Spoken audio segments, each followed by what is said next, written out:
Últimamente escuchamos en todos lados que el mundo ya no es como era antes.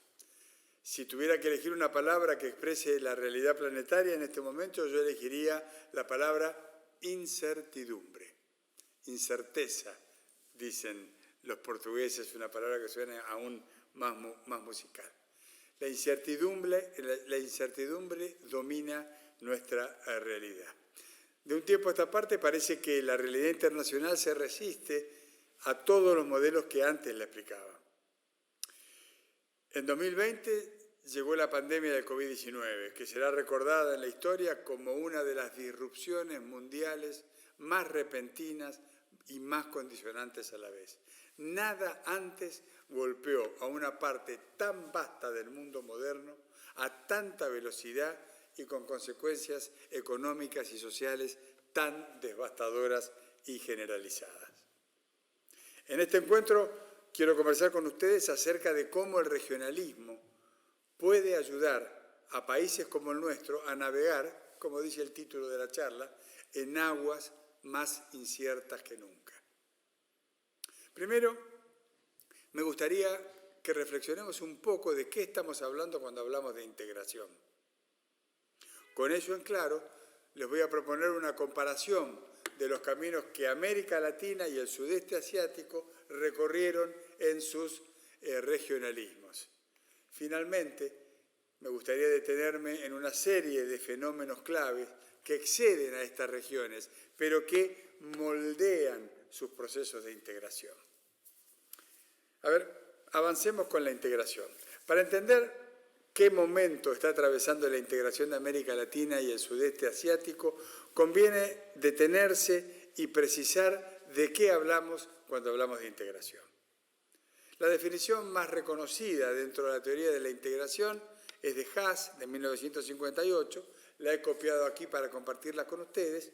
Dice, la integración es el proceso en el cual actores políticos en muchos y diversos contextos nacionales optan por reorientar sus lealtades, sus expectativas y sus actividades políticas hacia un nuevo centro, el cual, a través de sus instituciones, posee o demanda jurisdicción sobre estados-nación preexistentes. De esta fórmula hay varios puntos importantes que podemos recordar. El primer punto es que nunca hay que perder de vista que la integración tiene un componente político.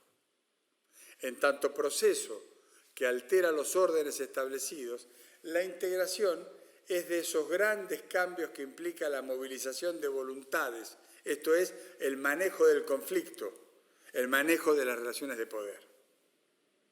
En cualquier caso que estudiemos vamos a encontrar tensiones en los movimientos que la integración implica. El segundo punto es que la integración no solo opera en el plano político, sino también que es un proceso o constituye un proceso social.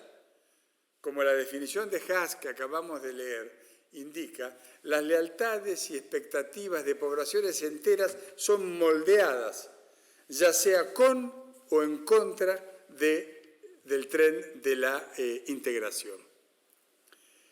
El tercer punto, a veces el más olvidado en el día a día, es que los procesos de integración producen resultados institucionales. Regiones que se integran dan vida a instituciones que con el tiempo pueden llegar a cobrar dinámicas propias. La integración se vuelve así más que la suma de las partes que la componen. El cuarto punto, y de mayor trascendencia, es que la integración trabaja por encima del plano estatal. La idea de la integración en clave histórica es extremadamente novedosa por su aspiración de generar relaciones de autoridad y pertenencia más allá del nivel de los Estados-nación. En su vertiente más ambiciosa, la propuesta integracionista afirma que en el siglo XXI será el siglo de las regiones, esto es, grupos de estados que atravesarán lógicas compartidas como nunca hasta este momento. Este último punto se comprende mejor si se recuerda que el actor protagónico del sistema internacional durante los últimos siglos ha sido el Estado-Nación. Como piedra angular, configuró todo un vocabulario que vemos a diario en la facultad. Las nociones de soberanía, la noción de igualdad jurídica entre los Estados, el principio de no injerencia en los asuntos internos de otro Estado, las cláusulas de nación más favorecida en el plano comercial, entre otras. Hoy, principalmente producto de las fuerzas de la globalización de las últimas décadas, el Estado se encuentra interpelado. ¿Y cómo se encuentra interpelado? Desde arriba, desde los costados y desde abajo. Se encuentra interpelado desde arriba por los organismos y regímenes internacionales. Desde los costados, por actores no estatales, como el crimen organizado, el crimen transnacional organizado, quiero decir, el terrorismo, las grandes compañías multinacionales. Y desde abajo, por una activa y cada vez más demandante sociedad civil organizada. Los dos procesos de integración que hemos trabajado en este ciclo operan en este contexto. En el mundo de hoy, el gran clivaje está dado por la disputa entre soberanistas y globalistas. Los soberanistas quieren retener los esquemas tradicionales y son la principal fuerza de inercia política. Los segundos ven al debilitamiento del Estado como inevitable, es más, lo ven como deseable, y son los principales promotores de la transición hacia una única, llamémoslo, o digámoslo entre comillas, aldea global. Ahora bien, ¿cómo se ven estas problemáticas para los casos de América Latina y el sudeste asiático, que son los temas objeto de interés en esta charla? Bueno, digamos que ambas regiones presentan similitudes y diferencias en sus integraciones recientes. Similitudes y diferencias. Para cada región debemos analizar qué proyectos están en coexistencia, qué identidad definen, qué nivel de integración plantean y 4, en qué contexto se desarrollaron. Vamos primero al sudeste asiático. En el caso asiático, lo que puede apreciarse es que hay una concepción dominante en el proceso de integración. Y esa concepción dominante es la de la ASEAN. Esto es importante, pues si bien hay otros organismos, hay otros regímenes para el caso de esa región, el proyecto con centro en la ASEAN es por lejos el más robusto y en muchos casos influye en los demás foros y organismos. La identidad para esta región desde el inicio del proceso de integración fue todo un desafío. ¿Cómo superar la división y la humillación del período colonial y rescatar aquel pasado de comunión regional? Ahí estaba el norte puesto, el norte de la reunión colocado. En la historia precolonial del sudeste asiático no existía un equivalente a los virulentos y sangrientos nacionalismos de Europa, que es la cuna del nacionalismo. Ellos no experimentaron en sus estados ese estadio. Por el contrario, los nacionalismos del sudeste asiático fueron el producto de luchas anticoloniales y por lo tanto se dirigieron contra una amenaza externa compartida.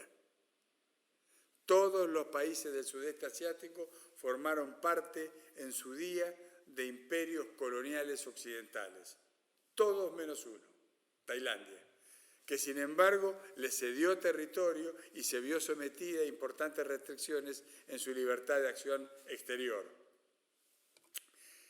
Además, los sentimientos anticoloniales fueron una base poderosa no solo del nacionalismo del sudeste asiático, sino también del regionalismo. En este sentido, el nacionalismo y el regionalismo en el sudeste asiático son más bien complementarios o son más complementarios que excluyentes, cuando en otras latitudes son excluyentes entre sí. En este contexto, la identidad de la ASEAN se apoya en 4 pilares. Los 4 pilares son el pasado común como región puente entre el Pacífico y el Índico, las religiones comunes, el Islam, el hinduismo, el budismo, las normas culturales y los modos de interacción, y la orientación y el enfoque modernizador de sus estados desarrollistas. Entonces nosotros nos podemos preguntar, ¿qué extensión geográfica implica este regionalismo? Dividido entre los archipiélagos y los países del continente, ese espacio fragmentado se presenta a priori como un obstáculo. Uno se lo imagina como una dificultad. No obstante, los países del ASEAN reconocen que están enmarcados por un anillo de grandes potencias. Ahí está India, Australia, Japón, China. La tercera dimensión se refiere al nivel de integración. La naturaleza del ASEAN en sus inicios en 1967 era más bien de carácter político. Más adelante, con el final de la Guerra Fría, dio un importante viraje hacia lo económico-comercial. La crisis de 1997, lejos de frenar la integración, propició un mayor compromiso y coordinación entre sus miembros. Me refiero a la crisis financiera. Así se pasó de la zona de libre comercio al mercado común. Todavía hoy no es una unión aduanera perfecta porque los países de las ASEAN no tienen un arancel externo común. En realidad, cada país pone su arancel a importaciones. Sí cumple cada vez más con los otros 2 requisitos, que son la eliminación de tarifas entre sus miembros y el hecho de compartir ganancias de tarifas entre sus miembros. Y esto es muy importante porque de esta manera los países del ASEAN no tienen necesidad de negociar un acuerdo en conjunto. Cada miembro puede hacerlo individualmente. Algo de esa música nos resulta familiar porque tiene que ver con el debate actual del Mercosur. Finalmente, en las últimas 3 décadas, la ASEAN ha construido una comunidad sociocultural a través de una densa agenda multilateral. Con el tiempo, la solidez del proyecto, que supo colocarse en el centro del regionalismo de Asia-Pacífico, atrajo a muchos países extrarregionales. Los grupos afiliados a la ASEAN reflejan el interés de las grandes potencias en escuchar lo que ocurre en esa mesa chica. Nos queda la 4ª pregunta, referida al contexto del proceso de integración. El caso de la ASEAN fue estructurado directamente por las fuerzas sistémicas de la Guerra Fría. En la década de 1960, en los primeros pasos de la integración, fue la seguridad colectiva, no la economía, la seguridad colectiva la que estuvo dentro de los planes comunitarios. Al mismo tiempo, el proceso de integración fue de la mano del proceso de descolonización. Una Europa que se retiraba del sudeste asiático luego de 400 años marcaba el comienzo para una redefinición de esos pueblos. Los asiáticos entendieron que construir unidad era la llave para el desarrollo nacional y la estabilidad regional, al mismo tiempo que elevaban su voz en el plano internacional. A mí me parece que el acierto fue comprender que la cooperación y el sostenimiento de una voluntad coordinada mantendría unidos a quienes por mucho tiempo solo fueron take rulers. Para los años 90, la ASEAN había duplicado sus miembros. A los fundadores, recuerden que los fundadores son Indonesia, Malasia, Filipinas, Singapur y Tailandia, se sumaron Brunei, Vietnam, Laos, Myanmar y Camboya. Y así quedó conformada tal como nosotros la conocemos. Pasemos ahora a nuestra América Latina. Para el caso latinoamericano, en vez de un proyecto dominante, encontramos por lo menos 16 discordantes. Pongo algunos ejemplos, algunas menciones. La Comunidad del Caribe, CARICOM. La Comunidad de los Estados Latinoamericanos y Caribeños, CELAC. La Alianza Bolivariana para los Pueblos de Nuestra América, el ALBA. El Mercado Común del Sur, Mercosur. El Sistema de Integración Centroamericano, SICA. El Sistema de Integración ya lo dije, la Unión de Naciones Sudamericanas, la UNASUR, el PROSUR, que es el Foro para el Progreso y el Desarrollo de América Latina. Ahí enumeré 8, pero son 16. No me voy a detener puntualmente en cada uno de ellos, pero sí quiero remarcar la heterogeneidad que nuestra región presenta en la materia. Todos estos organismos varían mucho en su composición, en sus límites geográficos y en su antigüedad. En vez de un gran proyecto mancomunado, América Latina ha encauzado sus esfuerzos supranacionales por distintos caminos. A ellos se le suman las marchas y contramarchas al interior de cada uno de esos organismos. Y son marchas y contramarchas que responden a los cambios políticos domésticos, fenómeno del que ya hablaremos más adelante. La identidad es otro asunto complejo. Lo primero a destacar es que es la innegable herencia religiosa, cultural, lingüística, social de América Latina. A lo largo del último milenio, gran parte del continente americano atravesó el proceso de formación de sus principales rasgos actuales. Sin embargo, más allá de esa gran identidad compartida, la integración de la región reflejó solo fragmentos de ella. La integración de la región reflejó solo fragmentos de ella. Los puntos de corte son varios.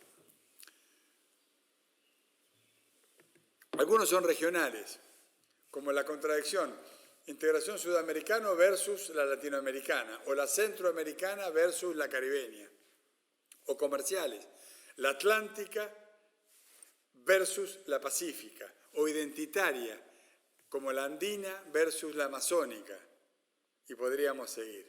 La extensión de América Latina sería en principio bastante clara. Estos 20 países que tienen en pantalla se encuentran en vinculación directa con la península ibérica. A eso quería apuntar. Me refiero a España, Portugal, Andorra, y eso es lo que arma Iberoamérica. En tercer lugar, veamos cuál es el contexto de integración. Aquí hay una diferencia con el caso asiático. Todos los organismos latinoamericanos operan en coexistencia con un paraguas hemisférico, cuya oficina está acá cerca. Me refiero a la Organización de los Estados Americanos, la OEA, establecida incluso antes que la integración europea diera sus primeros pasos, en 1948. Y hay otro hecho. Al estar Estados Unidos en el continente americano, ciertamente juega un rol natural, un rol que naturalmente está llamado a jugar por su peso específico. Ahora, Estados Unidos es miembro pleno del principal organismo continental y sigue con prioridad estratégica cualquier suceso que se verifique en los países vecinos del sur. La identidad latinoamericana, que impulsa una integración en esa clave, en clave latinoamericana, entra entonces en conflicto directo con los países de mayor extensión del continente, que son los que están al norte, Canadá y los Estados Unidos. Por último, detengámonos en los niveles de integración. Acá también nos encontramos con la multivocalidad de América Latina. Los distintos organismos oscilan entre la integración comercial, la unión aduanera, la cooperación educativa y tecnológica, la coordinación en defensa común, la colaboración en seguridad interna, la asistencia humanitaria, la mediación política, la representación parlamentaria supranacional. Esto ofrece un panorama muy fragmentado, donde un mismo país miembro puede ser miembro, valga la redundancia, de distintos organismos. Yo puedo ser parte del organismo A y a la vez del B, del C y del D. Y cada uno de esos organismos en realidad tienen un diferente alcance geográfico, tienen distintas condiciones, tienen agendas particulares, tienen espacios de negociación diversos. Y eso complica. No obstante esta complejidad, la integración latinoamericana ha intentado salir adelante. En los años 2000, Sudamérica vivió un renovado impulso en su regionalismo. Ayudaron la sintonía ideológica de sus líderes y ayudó también un contexto económico global muy favorable. En el año 2008 se creó la Unión de Naciones Suramericanas, lo que se llama la UNASUR. Y esa UNASUR aspiró a ser el exponente de la nueva época. Pero, a poco de andar, el intento se reveló frágil. Cambió la dirección de los vientos globales y la crisis mundial, movió el péndulo ideológico de los gobiernos de la región. Entonces, como lo que había era un reconocimiento recíproco entre los líderes de la región, cuando el componente político de la conducción de los partidos mudó, esta coordinación regional dejó de tener virtualidad porque estaba apoyada sobre una condición que ya dejó de verificarse. Resultado, en 2018 se creó el enésimo organismo. En 2018 se creó el Foro del PROSUR, que vino teóricamente a desplazar al Foro de la UNASUR. La mayoría de los países que conforman el PROSUR eran miembros de la UNASUR.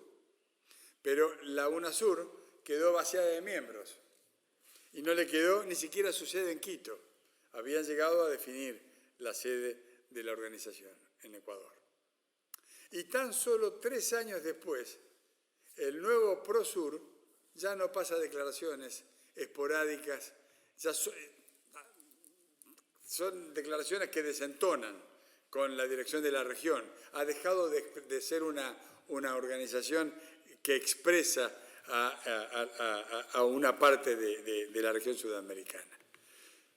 Lo que pasa, me parece a mí, es que América Latina necesita volver a pensarse, pero ya no en función de coincidencias ideológicas. Como la Europa de posguerra debe encontrar su, digámoslo así, propio carbón y acero. Cuando digo carbón y acero quiero decir sus propios intereses comunes, permanentes, de realización posible, que le den un rumbo sostenido para sortear los obstáculos mayores que supone y propone el siglo XXI.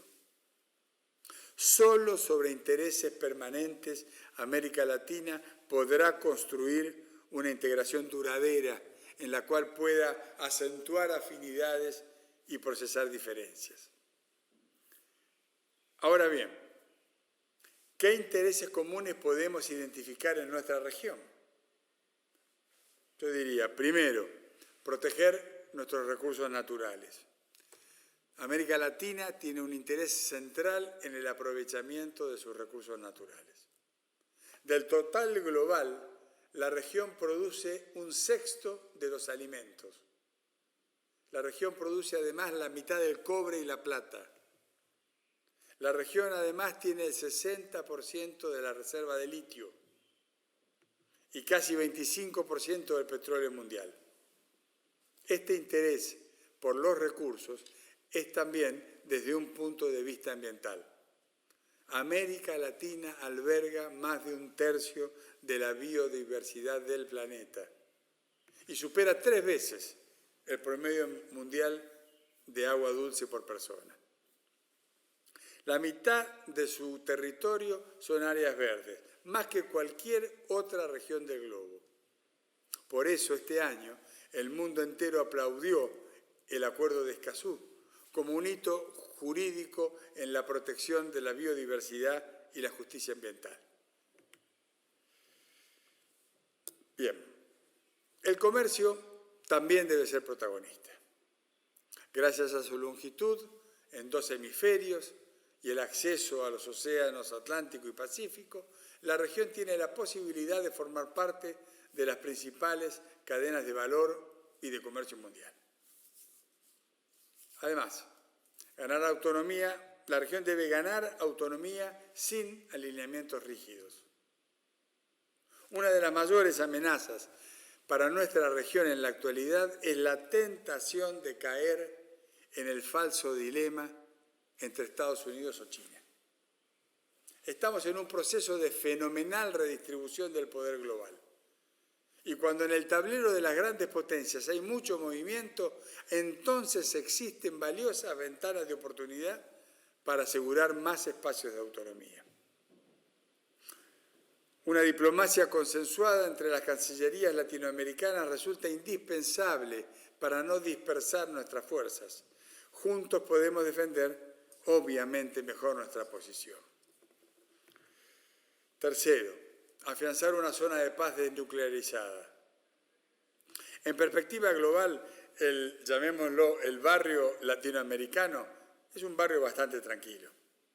En 2 siglos de historia regional, las luchas interestatales han sido relativamente escasas. Luego, especialmente con la democratización de la región, las hipótesis de conflicto entre vecinos prácticamente desaparecieron. Además, los latinoamericanos llevamos más de medio siglo viviendo en una zona libre de armas nucleares. En 1967, plena Guerra Fría, con el Tratado de Tlatelolco, decidimos apostar por la paz y el desarme. Y esta idea se refuerza si tenemos en cuenta que ningún país de América Latina figura entre los 20 exportadores o importadores mundiales de armas convencionales.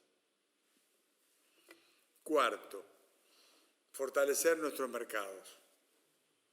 Desde comienzos de siglo, América Latina experimenta una preocupante tendencia a la reprimarización de su economía. Pero una región próspera no puede definir su comercio con el mundo basada exclusivamente en unas pocas materias primas sin valor agregado. La inversión tecnológica de la cuarta revolución industrial ofrece herramientas para diversificar nuestras exportaciones. A su vez, esta oportunidad histórica también vale para cooperar entre vecinos hacia industrias y servicios más modernos. Una agenda pendiente son las obras de infraestructura en cada uno de los ejes de integración y desarrollo de nuestra región. La integración es la escala más adecuada para países como los nuestros para construir cadenas regionales de valor y participar de los circuitos globales. Una economía con productos y servicios de valor agregado no se podrá construir por completo si no articulamos más allá del plano nacional, más allá del plano nacional. Quinto, reducir la desigualdad. América Latina es también la región más desigual del mundo. En el año 2014, el 10% de la población concentraba el 75% de la riqueza. Algunas estimaciones señalan que en 2024, 10 años después, el 1% de la población concentrará el 99% de la riqueza. Todo acuerdo regional, político o comercial, tecnológico o laboral, educativo o cultural debería custodiar estas coincidencias básicas que acabo de mencionar. Si algo nos enseñó la pandemia es que el equilibrio social le da sentido a los avances económicos. Bueno, teniendo esta base para el análisis, podemos pasar a abordar los desafíos que enfrentan ambos procesos de integración por el contexto global en el que se abren camino. Ya subrayamos anteriormente la puja entre los globalistas y los soberanistas. Como dijimos, ese es el principal parteaguas. Pero, ¿qué nuevas dinámicas impactan sobre la integración del sudeste asiático y sobre la integración de América Latina. Son insoslayables 4 para atender el futuro de la integración. Los menciono: la próxima globalización, la transición entre los grandes poderes, la nueva diplomacia, y los desafíos de un mundo global. Veamos. Todos estos elementos combinados arman la historia que estamos atravesando y que emergerá de manera plena en la post-pandemia. En un sistema internacional que exige una política exterior que construya un realismo agudo en sus diagnósticos, firme en sus principios rectores básicos y flexible en sus instrumentos.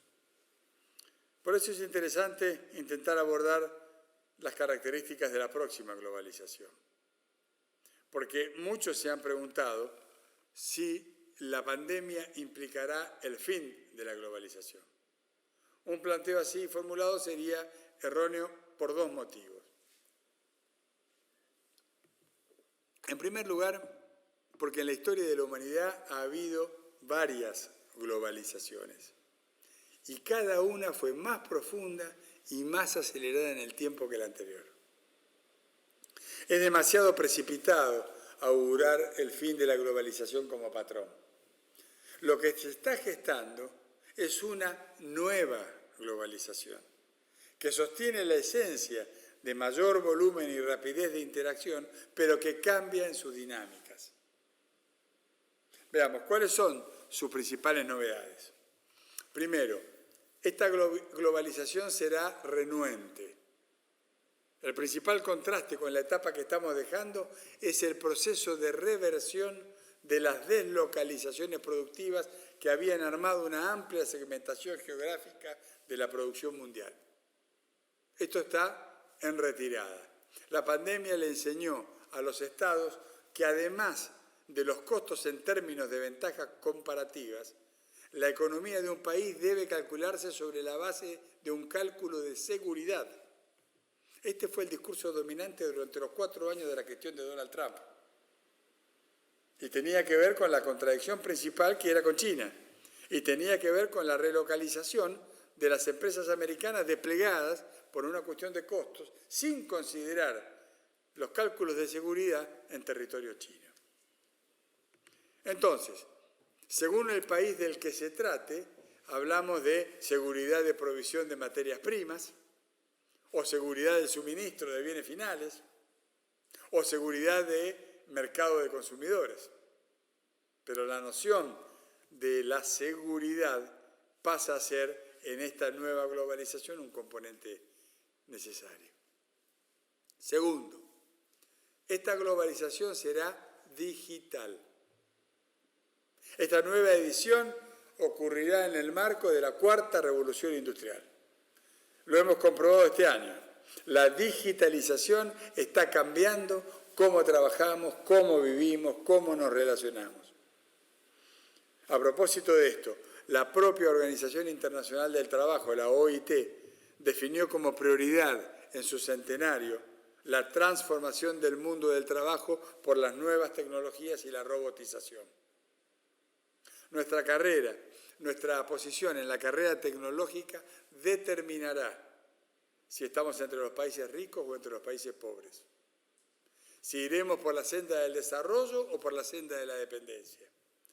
Si estaremos en la mesa donde se arman las reglas, rule makers, o si estaremos en la mesa que acatan las reglas, rule takers. Tercero, esta globalización será mucho más regional. En los últimos 30 años, el mundo se acostumbró a una economía global que funcionaba a una velocidad y eficiencia nunca antes conocidas gracias a complejas cadenas de valor. En 2020, la pandemia del COVID-19 y la incertidumbre del sistema internacional parecen auspiciar la reconstrucción de las cadenas, pero ahora a escala regional. pero la capacidad de lograrlo en el mediano plazo difiere según qué región uno examine, porque las condiciones objetivas de partida no son iguales.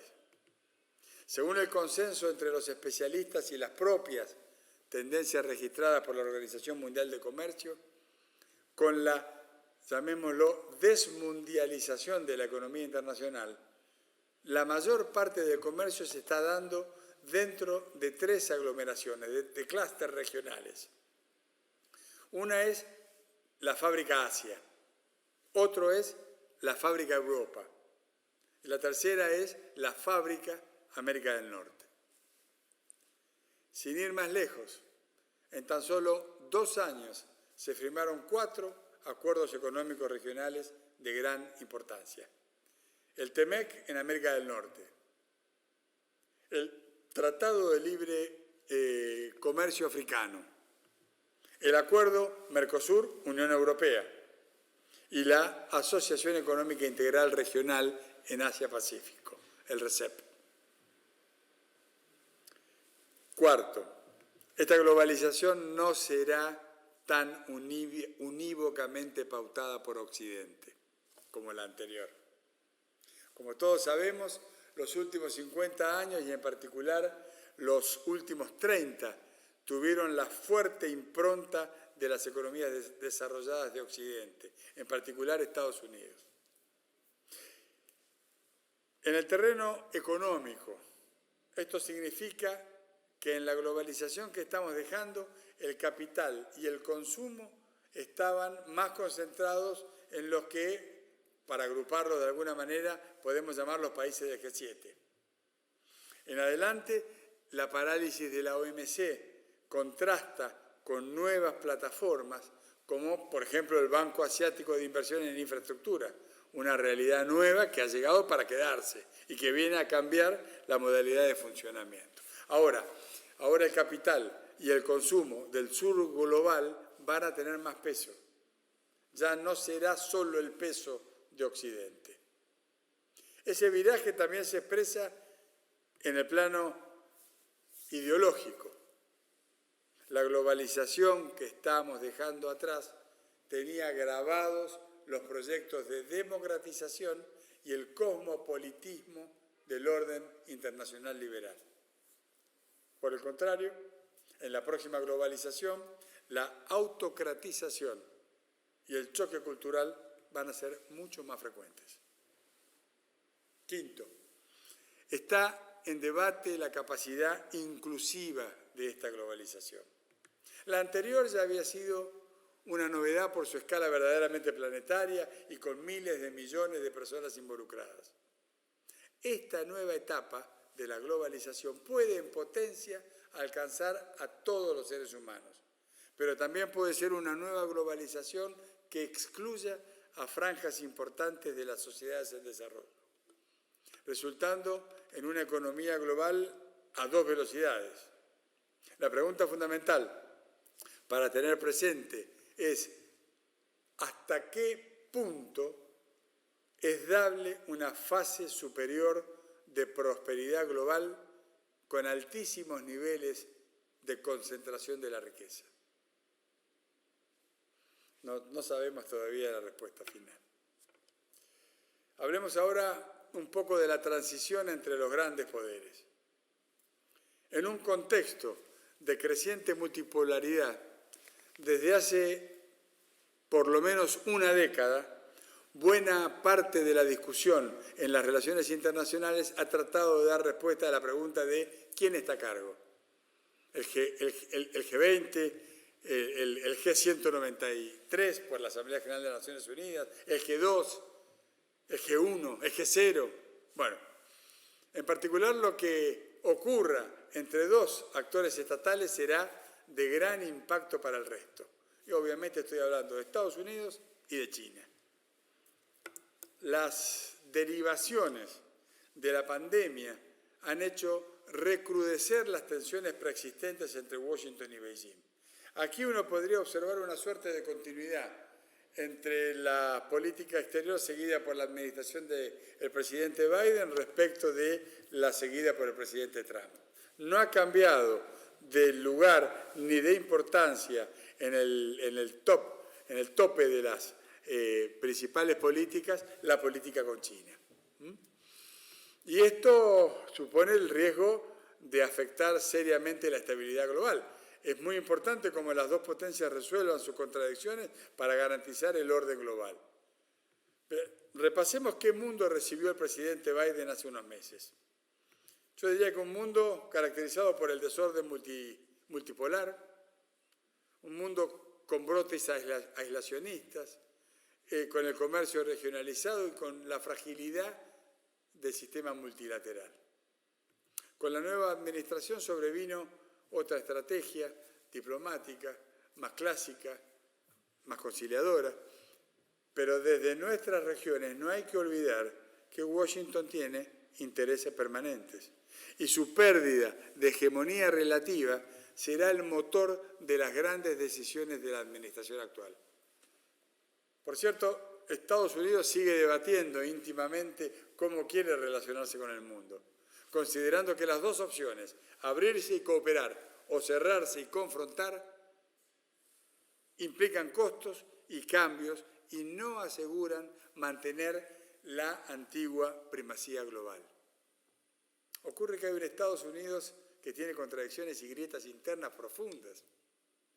En este país hay un Estados Unidos del interior y otro de las costas y grandes urbes. Y ambos pujan por imponer su cosmovisión y cultura frente a grandes asuntos como la inmigración, como el comercio, que tienen impacto doméstico, pero reconocen raíces internacionales. Es una decisión de dos mundos hoy menos integrados, más enfrentados, diría yo. En el siglo XXI, esta nueva tensión entre dos modelos nos recuerda de alguna manera aquella otra que dividió en el siglo XIX el norte del sur. Y del mismo modo que la resolución de la guerra civil estadounidense pautó el ascenso de Estados Unidos como superpotencia, esta contradicción determinará el modo en que se salde, en qué medida Estados Unidos se mantendrá como tal. Por otro lado, la China de Xi Jinping está dando señales de un giro asertivo en su política exterior. El gigante asiático prioriza mantener su ascenso con estabilidad, tanto en casa como en su vecindario. China ha cumplido victoriosamente los objetivos previstos para sus anteriores etapas de desarrollo. Ha planificado y ejecutado eficientemente. En términos generales, hoy China se define a sí misma como una sociedad modestamente acomodada. Y hago un quote acá y digo sociedad modestamente acomodada porque es la terminología del Partido Comunista, que desde hace décadas fijó ese objetivo como norte de acción de las sucesivas generaciones de dirigentes. El Partido Comunista Chino, que en estos meses va a cumplir 100 años, celebró en octubre su sesión plenaria en la que revisó el estado del país luego del impacto del COVID-19 y se aprobó el esbozo del 14º plan quinquenal, es el que va a regir entre los años 2021 y 2025.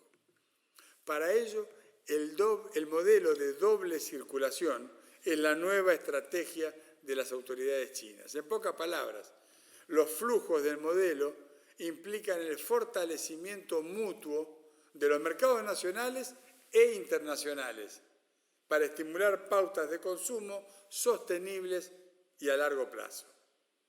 Esto con un doble propósito, para protegerse contra las conmociones externas y la inestabilidad del medio ambiente mundial. El objetivo a largo plazo de China para 2035 es duplicar su Producto Bruto Interno y de esa manera alcanzar a los países desarrollados en términos per cápita. Ahora, para poder seguir avanzando, China se ve en la necesidad de proyectarse hacia el afuera como un jugador preeminente, tratando de no generar demasiadas reservas por parte del resto de los jugadores. En 2020 la opinión pública mundial registró por fin el creciente perfil de China en los asuntos internacionales y su papel fundamental en la cadena de suministro mundial. En este marco, el proceso de la iniciativa de la Franja y de la Ruta ha avanzado este año a pesar de los vientos en contra determinados por el coronavirus. Y habrá que revisar con cuidado las últimas decisiones adoptadas por el Grupo de los 7, la semana pasada, nomás en Europa, porque están todas centradas precisamente, digamos, el proceso de discusión estuvo con la mirada todo el tiempo puesta precisamente en la realidad china. La transición de poder entre Estados Unidos y China se expresará en múltiples tableros, pero los 5 más importantes son la modernización militar, la guerra comercial, la carrera tecnológica, como por ejemplo la carrera por la arquitectura 5G, el desarrollo espacial y la puja por la provisión de materias primas, como las tierras raras, por ejemplo. La relación, y esto lo quiero subrayar, la relación entre Washington y Beijing es hoy el vínculo bilateral más importante del planeta. Y no debemos olvidar que esta transición de poder ocurre además dentro de una transformación mucho más amplia del sistema internacional, donde el eje de población, influencia, mercados y datos se corre desde el Atlántico al Indo-Pacífico. Entonces, tanto América Latina como el sudeste asiático tienen el desafío de continuar sus regionalismos a sabiendas de que al norte suyo tienen a las superpotencias en pugna. Sudeste asiático, América Latina. En los últimos 30 años, la diplomacia cambió mucho. En la posguerra fría, una nueva diplomacia se fue gestando, de modo tal que se exigen ahora muchos otros factores en la ecuación. La importancia de la diplomacia cultural, las distintas formas de diplomacia pública con el involucramiento de actores no estatales, la paradiplomacia, es decir, la diplomacia practicada por actores subnacionales, como las provincias o directamente las ciudades, la diplomacia de la imagen, el nation branding, ¿no? Ustedes habrán visto el nombramiento de embajadores nacionales que hacen algunos países designando a personalidades destacadas. También la explotación de la marca país. En particular, a mí me llama mucho la atención el nuevo paradigma de la tecplomacia. No podemos negar que la velocidad de las tecnologías emergentes y la influencia masiva de las empresas tecnológicas multinacionales desafían las estructuras tradicionales de gobierno y los servicios diplomáticos en todo el mundo. Los estados están en un proceso de actualización de sus cancillerías y ya hay muchos que han nombrado embajadores tecnológicos, en realidad en una carrera contra el tiempo para evitar un déficit diplomático. Yo estoy convencido de que estas nuevas diplomacias pueden fortalecer los regionalismos. Los lazos digitales a través de la cultura entre ciudades y entre gobiernos subnacionales son nuevos canales que podemos aprovechar para darle más impulso y solidez a la diplomacia tradicional. Y ya para ir redondeando, diría que me gustaría referirme al mundo local, al cual hice referencia al principio, y delinear las principales transformaciones sociales y ambientales que suponen un desafío para cada una de las dos regiones. Son cambios profundos que se están gestando adentro de los estados y se difunden a través de sus porosas fronteras. Destaco 4 cuestiones a seguir, pues pondrán a prueba la gobernanza global. El retroceso de las democracias, la explosión de las ciudades, la emergencia energética y climática y la geopolítica de los datos. En primer lugar, mencioné algo que suena fuerte, que es el retroceso de las democracias. Pero pocos ponen en duda hoy la crisis de la democracia liberal en el mundo. Menos de 30 años después que Fukuyama y otros declararan el dominio eterno de la democracia liberal, se manifiesta una tercera ola de autocratización. En esta ola, la disminución gradual de los atributos del régimen democrático, disminución gradual, afecta principalmente a las democracias con pequeños retrocesos, graduales pero bajo una fachada legal.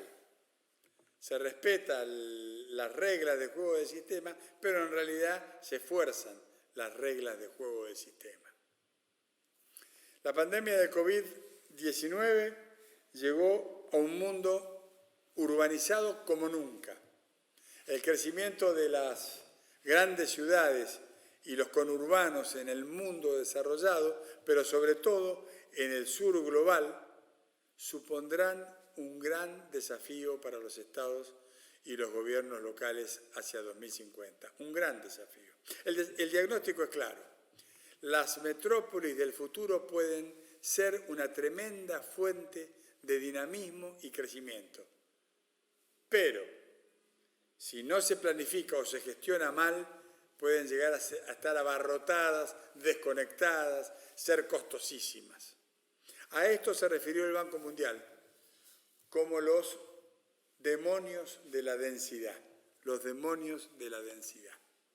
Hay un dirigente, el exalcalde de Denver, que alguna vez dijo una frase que a mí me impactó. Dijo, el siglo XIX fue un siglo de imperios. El siglo XX fue un siglo de estados-nación. El siglo XXI será el siglo de las ciudades. En tercer lugar, la emergencia energética y climática. Hoy, todos los países reconocen como un interés estratégico asegurar un suministro energético potente y confiable. En el plano internacional, esto mismo llevó a intensas pujas geopolíticas por el control de la producción y la provisión de fuentes de energía. Nuestros planes de desarrollo en esta tercera década del siglo XXI no pueden disociar el crecimiento equitativo de la sustentabilidad. Para lograr nuestras metas regionales será necesario invertir en sectores clave, como por ejemplo movilidad y energías renovables, áreas que permitan reducir importaciones, crear empleos y disminuir a la vez nuestra huella ambiental. En cuarto lugar, está la geopolítica, mencioné la geopolítica de los datos. ¿Por qué los datos son ahora tan poderosos? Hoy sabemos que a medida que las personas producen datos, también están produciendo una huella digital de sí mismas. La información del mundo digital es extremadamente valiosa, es un gran recurso. Y como todo recurso, es finito. Los países, incluso sin quererlo, lo exportan y lo importan. En este sentido, los países del sur global, y aquí obviamente cuando digo sur global, incluyo las dos regiones objeto de nuestro análisis ahora, los países del sur global, decía, no podemos seguir exportando nuestros datos sin control o aprovechamiento local. La geopolítica de los datos se trata de los individuos y las elecciones que hacen todos los días en el mundo virtual. Y eso es rastreado, es recogido, es analizado por poderosos algoritmos.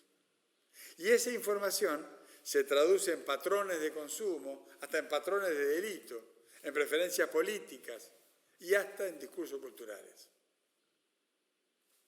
Voy redondeando. La integración ha sido positiva y es deseable para los países de América Latina y el sudeste asiático.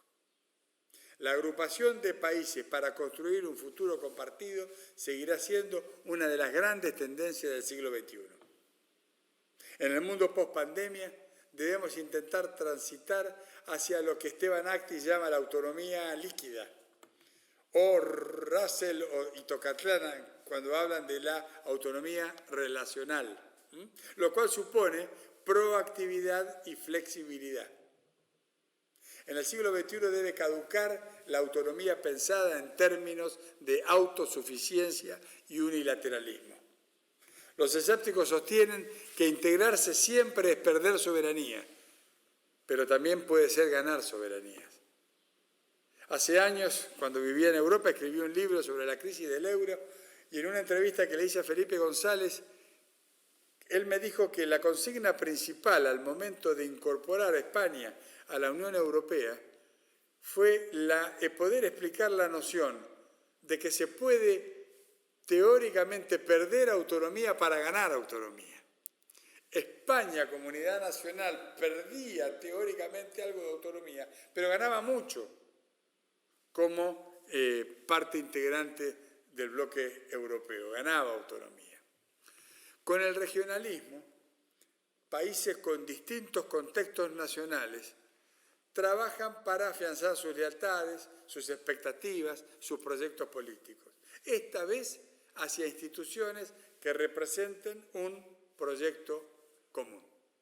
Y con esto yo cierro esta presentación para, por supuesto, con mucho gusto sumarme al intercambio que se produzca a partir de lo que nuestros directores nos vayan señalando.